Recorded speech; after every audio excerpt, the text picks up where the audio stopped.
not everyone can be an entrepreneur. In the United States, 70% of people want to be entrepreneurs, but only about half of them can do it. I brought in my career, I brought in 5,200 franchisees, and Wow. a thousand of them were totally incapable of being an entrepreneur. Welcome to Unstoppable Podcast with Harry Sardinas, inspiring conversations with influential millionaires, investors, thought leaders, entrepreneurs who are making a massive difference with their innovative products and services, and sharing the challenges and wisdom of how they sold their first million. How would you like to achieve your first million in sales? And today we're connecting from London to United States. So John, can you please introduce yourself? I'm John Hewitt. I've been an entrepreneur for 42 years. I've built two chains. Jackson Hewitt has 6,000 locations, $500 million company, and Liberty Tax had 4,000 locations, a $500 million public company. And now we're starting loyalty brands, and I have 9 different franchise systems. So John, tell us a little bit more. Why you decided to become an entrepreneur? What happened? If your father is an entrepreneur, do you have an entrepreneur in your family? What happened? You hit the nail on the head. My dad was a frustrated entrepreneur. I was born while he was at Michigan State, and he had 3 more children before he left school. And we were poor, and he never got a chance to be an entrepreneur. So he finally reached out in 1981. He reached out. He was the CFO of a public company, and I was running 250 H&R Block offices. And he decided we should computerize income tax. So we both quit our jobs and built the first tax software for an Apple computer. So it's all due to my dad's influence. Wow, so fantastic. So let's dig a little bit more. So your dad dreams was to become an entrepreneur, but he was working on all his time as an employee. And in the last point of your career, he managed to enroll you. You guys together decided to take a very risky thing to quit both your jobs and start and become an entrepreneur. This is a very risky thing to do. What the rest of the family thought? They thought that you guys are crazy, that you lost your mind, or you have some support around the family? Well, they very quickly saw what a computer could do on a tax return in an interview with a customer, and it could make it a ordinary employee extraordinary by being a backbone and providing decision tree software. So they saw the product and fell in love with it. And they weren't into the economics of it. So we received good support. Well, fantastic. And then, so how do you learn how to become an entrepreneur? Because completely different both thing. You and your dad, yeah, you have a dream, you want to become an entrepreneur, but now all of a sudden, you guys are not selling only your software as a product. Now you have to pay tax, you need to hire employees, you have to deal with a lot of things that you guys were not familiar. So how you embrace it? Do you divide the tasks? Do you learn from a friend? How you navigate this new world for you guys? Well, in the United States, there's no school or classes on how to be an entrepreneur. Even today, that was 43 years ago. Even today, there are no classes. I agree with you. I call it the school of hard knocks. I took a lot of hard knocks and learned thousands of lessons over the year, but I had to get in the arena and fight and learn through experience. Yeah, and then this happened the same to me, right? The biggest lesson is when I lose money, right?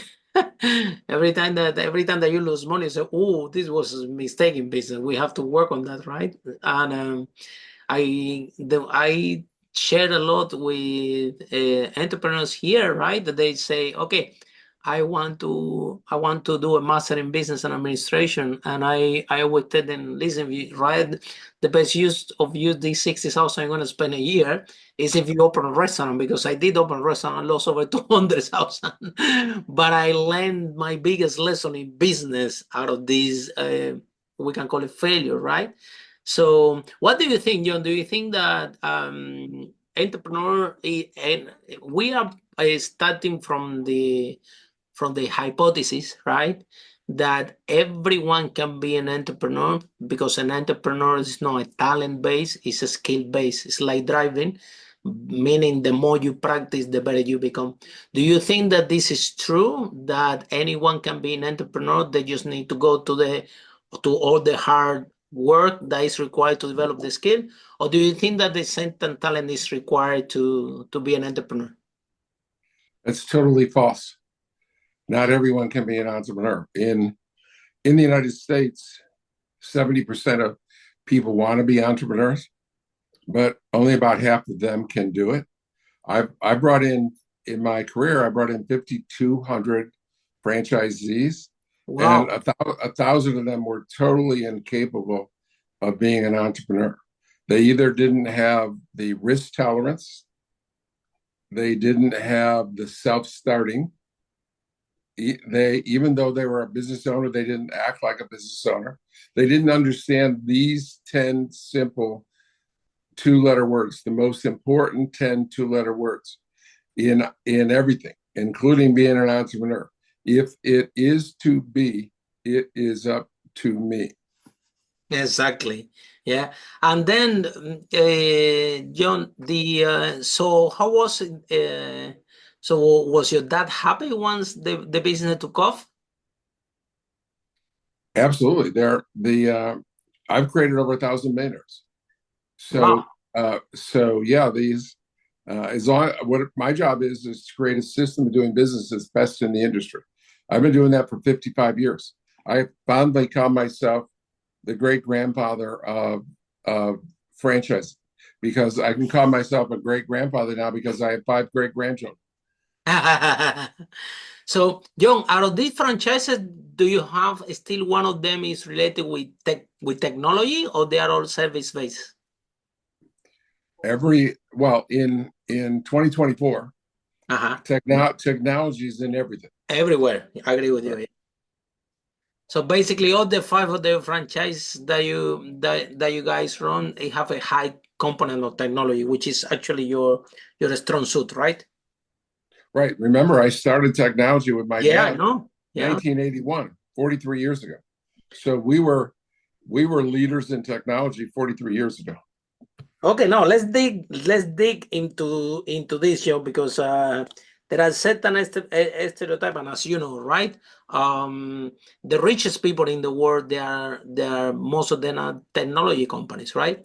So how much truth is in the hypothesis that if you become a tech entrepreneur and you design a AI software or software as a service like you back on the day, and you're gonna do very little effort and you're gonna become a billionaire really, really fast?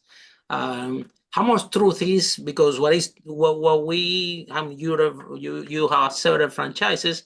As you might know, the valuation of tech companies is completely different than the valuation of different business. For example, somebody want to buy a restaurant, is like 3 to 5 times EBITDA or revenue or profit, right? However, when it comes to valuation of tech company, a lot of elements go to place, like to the point that some companies like Uber or Netflix, maybe they don't make so much profit and still they worth a lot because of the number of users and the engagement that these users have and the value that these data have, that even today we don't know how much is going to worth in the future. So how much different do you think that technology business are compared with the real brick and mortar business? And why is such a difference in valuation, and how truths are to reality this valuation that the tech company have today?